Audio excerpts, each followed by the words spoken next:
Hello friends, स्वागत है आप सभी का आपके अपने यूट्यूब चैनल पे। फ्रेंड्स, आज हम इस वीडियो में आप जेवीटी के बारे में डिस्कस करने वाले हैं। जैसा कि आप लोग जानते हैं कि 12th क्लास का जो रजिस्ट्रेशन रिज़ल्ट आ चुका है और बहुत अच्छे मार्क्स प्राप्त किए हैं लोगों ने इसमें। तो इसका जो है इसके बाद बहुत सारे जो स्टूडेंट्स होते हैं वो टीचिंग के प्रोफेशन को चूज़ करते हैं और जेबीटी के लिए अप्लाई करते हैं, जो कि 2 साल का कोर्स होता है। तो इसकी जो कंप्लीट डिटेल है मैं आज आपको बताने वाला हूं, क्योंकि जो फॉर्म फिलअप होता है उसके टाइम पे बहुत सारे स्टूडेंट गलती कर देते हैं और कुछ गलतियों के कारण उनका फॉर्म रिजेक्ट हो जाता है, जिसके कारण उनका 1 साल बर्बाद हो जाता है या तो उनको किसी अल्टरनेट कोर्स में एडमिशन लेना पड़ता है मजबूरन में। ठीक है दोस्तों, तो इससे पहले हम जानते हैं कि ये जो है एप्लीकेशन फॉर्म आपका कब निकलने वाला है। तो इसका नोटिफिकेशन जो है वो साइट पे आ चुका है। जैसे ही आप SCERT की साइट पे जाएंगे तो आपको इस प्रकार की स्क्रीन मिलेगी और उसमें नीचे लिखा हुआ है starting soon in next week submission of application form, यानी कि नेक्स्ट वीक में एप्लीकेशन फॉर्म आने वाला है। आज जो है 18 जुलाई हो गई है, तो यानी जल्दी ही उम्मीद की जा सकती है कि 24 या 25 जुलाई तक ये जो एप्लीकेशन फॉर्म है वो उपलब्ध हो जाएंगे और आप इसको फिल कर सकते हैं, अप्लाई कर सकते हैं।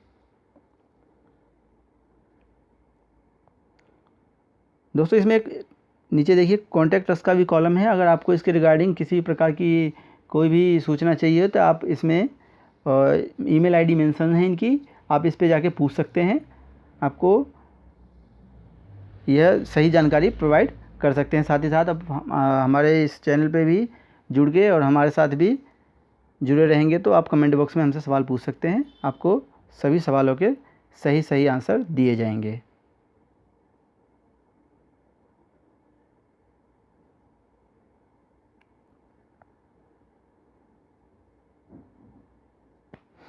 चलिए देखते हैं फिर। जो प्रोस्पेक्टस है इसका वो अभी आया नहीं है। प्रोस्पेक्टस के लिए यहाँ पे लिंक उपलब्ध हो गया है। प्रोस्पेक्टस फॉर डीएलएड या डीपीएससी, इसमें 2 प्रकार के कोर्स होते हैं, डीएलएड और डीपीएससी दोनों, लेकिन दोनों का भी प्रोस्पेक्टस जो है वो नहीं आया है। जैसे ही आप इस पर क्लिक करेंगे तो इस प्रकार की स्क्रीन खुलेगी और लिखा आएगा कि prospectus for 2020 will be uploaded soon, यानी जल्द ही उपलब्ध होने वाला है।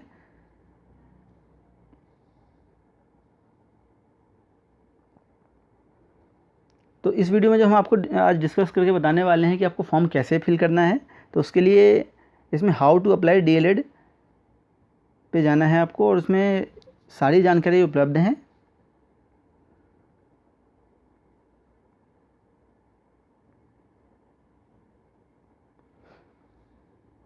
देखिए, how to fill application form, instruction for filling up the online application form which shall be adhere to while filling respective columns as per direction given on the admission website for filling point wise column of application of admission website mentioned in the prospectus। जो मेन चीज़ में ध्यान देने वाली बात है, only online applications are allowed, means आपको सिर्फ ऑनलाइन ही एप्लीकेशन फॉर्म ही अलाउड किए जाएंगे, आपको ऑनलाइन ही फॉर्म जो है फिलअप करने पड़ेंगे, ऑफलाइन कोई भी ऑप्शंस प्रोवाइड नहीं किया जाएगा। इसमें 2 प्रकार के कोर्स होते हैं, डीएलएड और डीपीएससी। दोनों जो हैं 2 साल के कोर्स हैं, डिप्लोमा कोर्सेज हैं। डीएलएड का मतलब होता है डिप्लोमा इन एलिमेंट्री एजुकेशन और डीपीएससी का मतलब होता है diploma in pre school education. Elementary education में आपको थोड़ी ऊपर की क्लास पढ़ाने को मिल जाती है टीचिंग के लिए, जैसे 8th 7th 8th 9th तो मुश्किल है 8th तक की मिल जाती है आपको। और जो diploma in pre school education होता है उसमें छोटे बच्चों को पढ़ाने के लिए जो ये कोर्स होता है। चलिए जानते हैं रजिस्ट्रेशन डिटेल, आपको कैसे फॉर्म फिलअप करना है। सबसे पहले रजिस्ट्रेशन डिटेल आपको फिल करनी होती है। तो सबसे पहला जो ऑप्शन होता है उसमें name of candidate. Name of candidate क्या होता है कि आपको कैंडिडेट का नाम कैसे लिखना है, क्या लिखना है। तो इसमें जो लिखा हुआ है, candidate is required to fill up his her name as per his her class 10th और equivalent certificate, no change of name is permitted after submission of online application form. Means आपको जो आपके 10th के certificate में, जब आपने 10th class pass किया था और जो आपको सर्टिफिकेट प्रोवाइड किया गया है स्कूल के द्वारा, उस सर्टिफिकेट में जो भी आपका नाम मेंशन है, जो भी स्पेलिंग में अगर एरर है तो आपको वही एरर वाली स्पेलिंग ही सेम इस पर टाइप करनी पड़ेगी। जैसा नाम जैसी स्पेलिंग आपके 10th के सर्टिफिकेट में प्रोवाइड की गई है सेम एज इट इज़ आपको इस फॉर्म पे आपको फिलअप करना है, कोई भी चेंज नहीं करना है। अदरवाइज़ बाद में आपका फॉर्म रिजेक्ट हो सकता है और आपको कोई भी इसमें चेंज करने का भी ऑप्शन नहीं प्रोवाइड किया जाएगा बाद में। नेक्स्ट ऑप्शन होगा फादर्स नेम का। फादर्स नेम के लिए भी सेम प्रोसेस है। जो भी आपके जो 10th के सर्टिफिकेट में फादर्स का नेम या गार्जियन का नेम मेंशन है बिल्कुल सेम एज इट इज़ आपको वही लिखना है, कोई भी चेंज या स्पेलिंग में चेंज नहीं होना चाहिए। मदर्स नेम के लिए भी सेम प्रोविज़न है, जो 10th के सर्टिफिकेट में है जो स्पेलिंग है सेम एज इट इज़ लिखनी है। डेट ऑफ बर्थ भी आपको वही लिखना है जो 10th के सर्टिफिकेट पे आपके लिखा हुआ है, कोई भी चेंज नहीं करना है इसमें दोस्तों। उसके बाद आता है gender. Candidate is required to mention his her gender in the concern column. Some SFS institute are only for girls, check before filling choice. इसमें आपको कहना चाहता है दोस्तों, आप जेंडर तो जैसे आप मेल है तो मेल, फीमेल है तो फीमेल भरिए, लेकिन इसमें कुछ इंस्टीट्यूट जो हैं वो सिर्फ गर्ल्स के लिए हैं। तो आप जो फॉर्म फिल करेंगे, जो आप प्रायोरिटी फिल करेंगे, उस पर आप ध्यान रखिए फॉर्म को फिल करते वक्त कि आप कहीं कोई गर्ल्स कॉलेज तो चूज़ नहीं कर रहे हैं, बॉयज़ होके आप गर्ल्स कॉलेज चूज़ ना करें, ठीक है दोस्तों। अगला कॉलम होगा कॉन्टैक्ट डिटेल का। Candidate is required to mention his her mobile number and email ID. आपको जो नेक्स्ट कॉलम होगा उसमें कॉन्टैक्ट डिटेल में अपना मोबाइल नंबर और ईमेल आईडी फिल करनी है। जो ध्यान देने योग्य बात है, candidate are required to have a valid personal email ID and mobile number. It should be kept active and checked regularly till the completion of admission process. तो दोस्तों ये कह रहा है कि जो आप इसमें ईमेल आईडी और फ़ोन नंबर प्रोवाइड कराएंगे वो आपका पर्सनल होना चाहिए। ईमेल आईडी तो अगर आपके पास आपकी नहीं है तो जल्दी से आप उसको क्रिएट कर सकते हैं, कोई इसमें जो है परेशानी वाली बात नहीं है। 2 मिनट के अंदर ईमेल आईडी क्रिएट हो जाती है, तो आप अपनी पर्सनल ईमेल आईडी ज़रूर क्रिएट कर लें। और अगर आपके पास, वैसे तो आजकल सभी के पास मोबाइल फ़ोन है, लेकिन अगर आपके पास नहीं है तो आप इसमें वो नंबर घर का डालिए जो कि एक्टिव मोड में रहता है और जिसके आप जो मैसेजेस हैं वो या कॉल्स जो हैं वो रेगुलरली अटेंड होते रहते हैं, कोई भी मैसेज या कॉल मिस नहीं होते हों। वैसे तो ज़्यादा चांस है मैसेज ही आते हैं तो आप उसके मैसेज रीड करते हो। आप ऐसा नंबर दीजिए घर का, अपने पापा का नंबर भी दे सकते हैं, घर के किसी भी सदस्य का नंबर दे सकते हैं, ठीक है दोस्तों।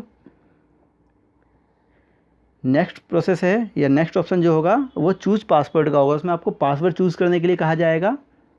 Choose password of your choice as policy and keep it remembered for your all future use during login. Password आपको जो उसमें कंडीशंस दी होगी कि एक अल्फ़ाबेट होना चाहिए, एक न्यूमेरिक होना चाहिए, जो कुछ कंडीशंस होती हैं पासवर्ड के कि आपको किस प्रकार का पासवर्ड चूज़ करना है सिक्योरिटी पर्पज़ की वजह से, आपको उस कंडीशंस को, पॉलिसी को फॉलो करते हुए एक पासवर्ड चूज़ करना है और उस पासवर्ड को कहीं लिख के ज़रूर रख लेना है ताकि आप उस पासवर्ड को भूलें नहीं और फ्यूचर में किसी भी प्रकार की एक्टिविटीज़ के लिए आपको लॉगिन करना पड़ सकता है तो उस पासवर्ड के थ्रू आप अपना एप्लीकेशन लॉगिन करके नेक्स्ट प्रोसेस कोई भी कर सकते हैं, ठीक है फ्रेंड्स। तो आपको जो पासवर्ड चूज़ करना है वो ऐसा चूज़ करना है जो आपको याद भी रहे, साथ ही साथ आप इसको लिख के भी रख लें ताकि आप इन फ्यूचर कभी भूल भी जाते हैं इन केस तो आप वहाँ से देख के आपको याद आ जाए। नेक्स्ट ऑप्शन जो होगा एंटर सिक्योरिटी पिन का होगा। सिक्योरिटी पिन मीन्स एक कैप्चा कोड वगैरह, एक कोड कुछ राइट साइड में, लेफ्ट साइड में, नीचे कहीं दिया होगा और सेम एज इट इज़ आपको वो एंटर उसमें करना होता है, उसी को सिक्योरिटी पिन कहा जाता है।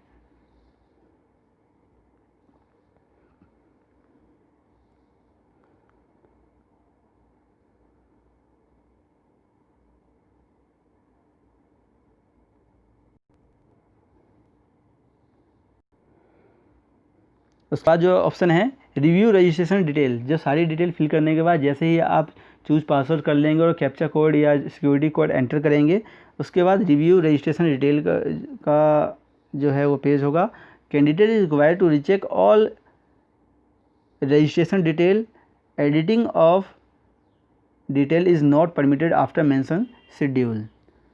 एप्लीकेशन जो है वो ढंग से चेक कर लें, अपनी जो डिटेल्स हैं वो बिल्कुल सही प्रकार से चेक कर लें कि कोई भी उसमें मिस्टेक तो नहीं है, जैसा कि आपके 10th के सर्टिफिकेट में मेंशन किया हुआ है, एज इट इज़ आपने जो जानकारी उसमें फिल करी है बिल्कुल उससे मैच करती हो। ठीक है दोस्तों, तो आपको ये सभी बिल्कुल पूर्ण रूप से चेक कर लेना है। क्यों? क्योंकि भाई इसमें कहा गया है editing of detail is not permitted after mention schedule. जो आपके पास कुछ शेड्यूल दिया होगा, टाइमिंग दी होगी, उसके बाद आपको इस प्रकार की कोई भी एडिटिंग परमिट नहीं की जाएगी।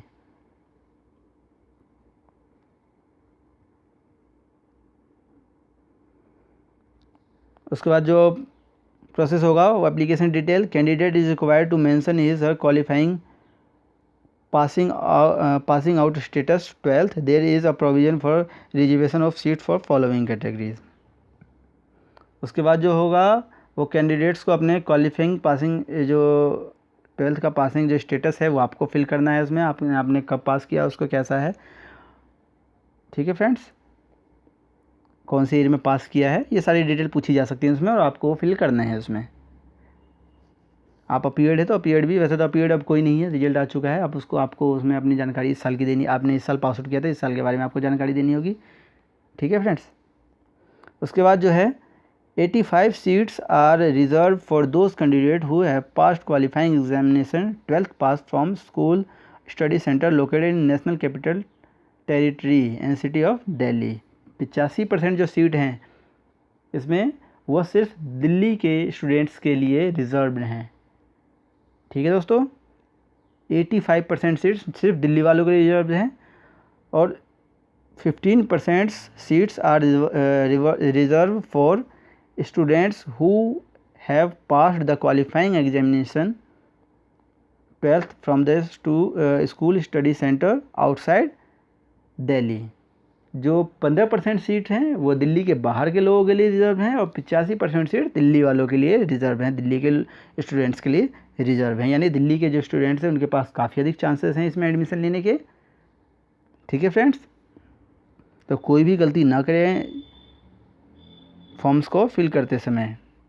देखिए यहाँ पे कुछ नोट दिया हुआ है जो आपको ध्यान रखने की बात होती है। The required certificate for reserve category classes is essential at the time of verification, admission, counseling and no provision admission shall be granted without original certificate। जो रिजर्व जो भी कुछ कैटेगरीज होती हैं SC OBC वगैरह या जो भी हैं, तो जैसे जो भी आप उसमें सर्टिफिकेट प्रोवाइड कर रहे हैं तो आपको उसका ओरिजिनल जो है सर्टिफिकेट वो काउंसलिंग या वेरिफिकेशन के टाइम पे आपके पास होना चाहिए। अगर आपके पास नहीं है और आपने वहाँ फिल कर दिया है तो वह माना नहीं जाएगा। ठीक है दोस्तों,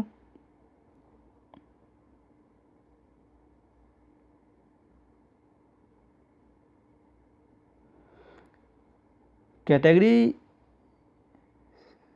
सी will be to produce a caste certificate. देखिए दोस्तों यहाँ पे एक और चीज़ लिखी हुई है, in case of any married women applied to any course. बहुत जो लड़कियां होती हैं वो शादी हो जाती है उनकी, उसके बाद ये इस कोर्स के लिए अप्लाई करती हैं टीचिंग के लिए, तो उनके लिए खास लाइन लिखी हुई है कि जो शादी के बाद अप्लाई कर रही हैं, the category C will have to produce caste certificate in her name only. Certificate is in the name of husband and mother father will not be accepted.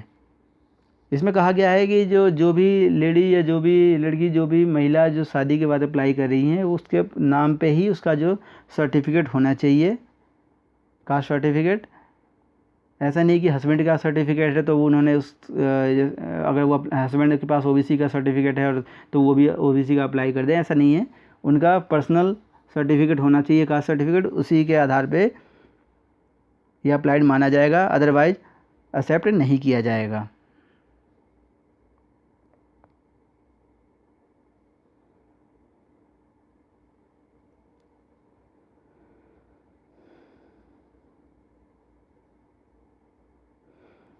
Candidates are advised to check her name, father's guardian name mentioned in respective reservation certificate. It must watch your name exactly in 10th certificate. Any decision will leads to cancellation of your candidature. इसमें कहा गया है कि ज़रूर check कर ले कि जो कास्ट सर्टिफिकेट पे आपका या आपके फादर्स का नाम है वो बिल्कुल 10th के सर्टिफिकेट वाला ही होना चाहिए, नहीं तो ये माना नहीं जाएगा और आपका जो फॉर्म है वो कैंसिल भी हो सकता है। उसके बाद जो सबसे बड़ी जानकारी यहाँ पे है ओबीसी के बारे में बहुत लोगों के पास जो है वो कन्फ्यूजन होता है कि भाई कौन सा सर्टिफिकेट देना है, कैसे देना है, कब का देना है। तो OBC for non creamy NCL candidates are required to produce a caste certificate issued after 30 June 2019। Means जो ओबीसी के कैंडिडेट हैं उनको नॉन क्रीमी लेयर वाला सर्टिफिकेट 30 जून 2019 के बाद का इशू वाला जमा कराना है या दिखाना है। ठीक है फ्रेंड्स, उससे पहले का मान्य नहीं होगा, उसके बाद वाला ही आपको दिखाना है या अपलोड करना है, जैसा भी है। उसके बाद कॉलम आएगा क्वालिफिकेशन डिटेल का।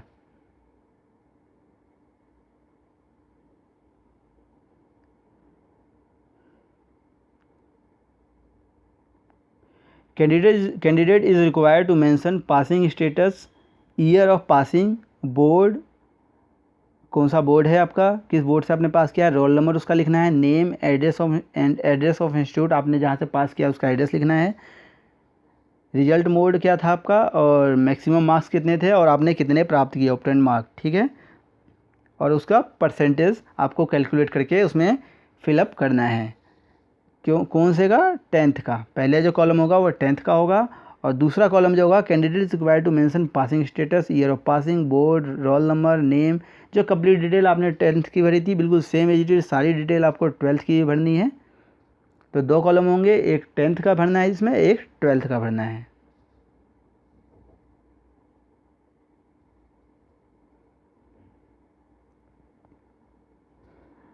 Calculating percentage of marks for secondary examination 10th, appropriate prescribed CGPA CPA conversion formula must be applied. 10th का जो होता है वो CGPA अप्लाइड होता है, उसमें लोग जो स्टूडेंट्स को हैं वो ग्रेड प्रोवाइड की गई हैं, बहुत सारे जो प्रीवियस ईयर्स तक आते थे वो ग्रेड प्रोवाइड की जाती थी।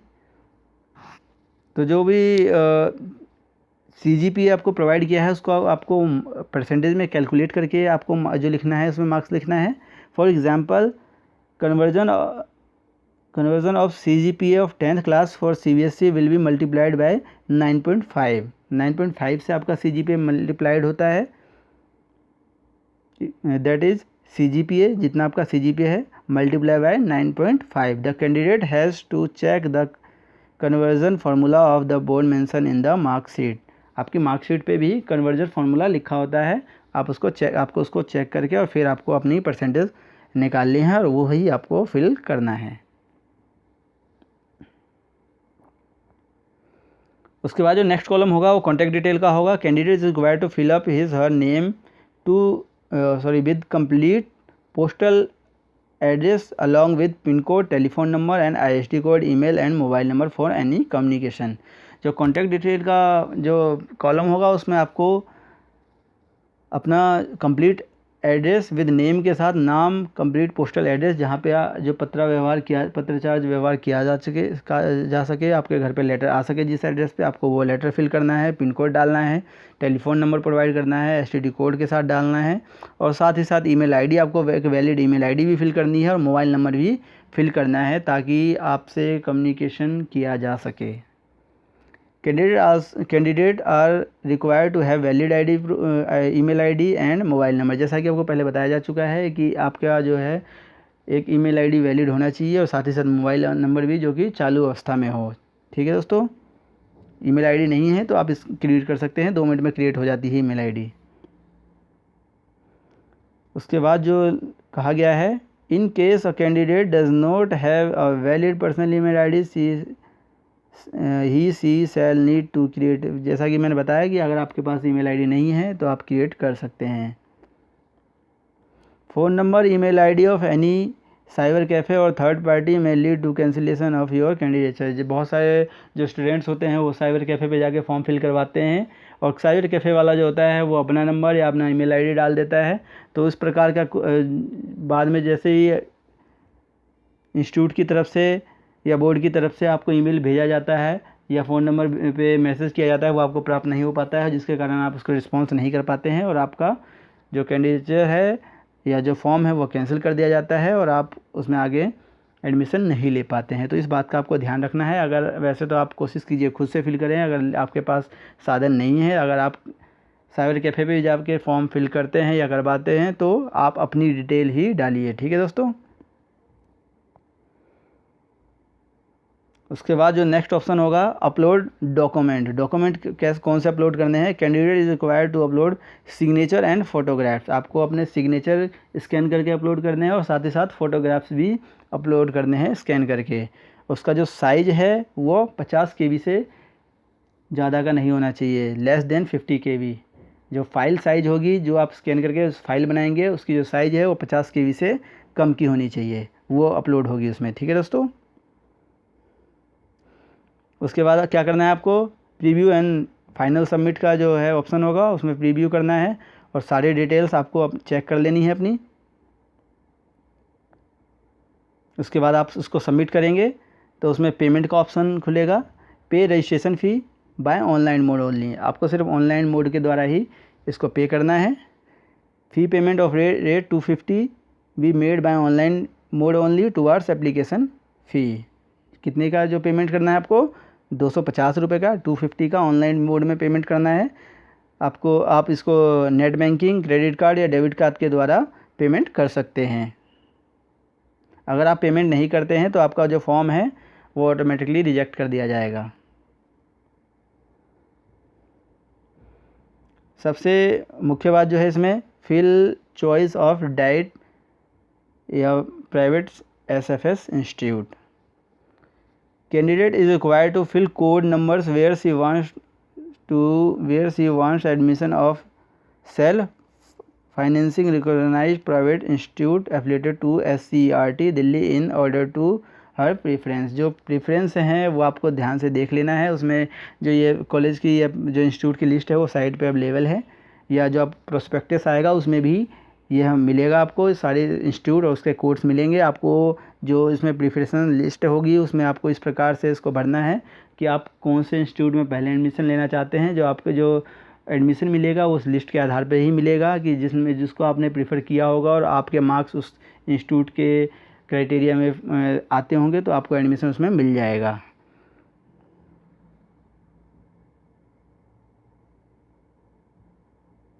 जैसा कि इसमें लिखा गया है, candidate will be considered as per her choice preference according to their merit, automatic consideration is not allowed. जैसा कि आप उसमें चूज़ करेंगे आपको उसी के आधार पर मिलेगा, ऑटोमेटिक कंसिडरेशन अलाउड नहीं है। Candidate without any choose preferences और DIET institute will be rejected outrightly and no seat allotted will be done at any stage of them। जैसा कि मैंने आपको बताया कि आपको जो है प्रेफरेंस लिस्ट में इंस्टीट्यूट का नाम या उसके कोड जो हैं वो ज़रूर फिल करने हैं। अगर आप ऐसा नहीं करते हैं तो आपको कोई भी सीट अलॉट नहीं की जाएगी और आपका जो एप्लीकेशन है वो कैंसिल हो जाएगा। ठीक है दोस्तों।